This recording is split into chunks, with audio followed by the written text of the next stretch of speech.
گناهان جاریه، آیا درباره این نوع گناه معلومات دارید؟ پس خوب گوش اندازید.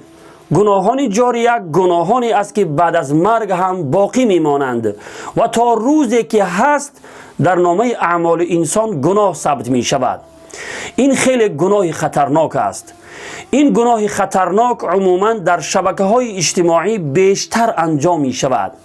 پهن کردن رسم و نوارهایی که در آن فحشا و بی‌حیایی، دشنام و حقارت‌های فحش، ریزاندن آبرو، تحقیر و توهین و مسخره کردن دیگران، ترساندن و شرمنده کردن و غیره، همه اینها از گناهان بزرگ و جاریه است که بعد از مرگ هم باقی میمانند و در نامه اعمال انسان گناه ثبت می شود.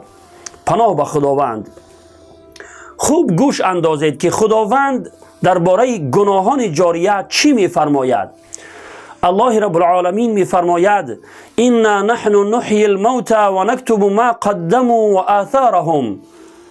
یعنی بیشک مایم که مردگان را زنده می کنیم و می نویسیم آنچه را که در دنیا انجام داده اند از عملهای نیک و بد و آثار آن را هم می نویسیم.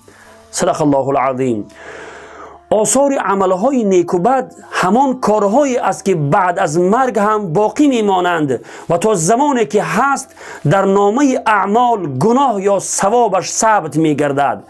پس ای برادر و خواهر مسلمان، کار نکن که بعد از مرگ هم در نامه اعمالت گناه ثبت شود. بجای گناهان جاریه صدقه جاریه انجام بده تا بعد از مرگ هم در نامه اعمالت اجر و پاداش نوشته شود.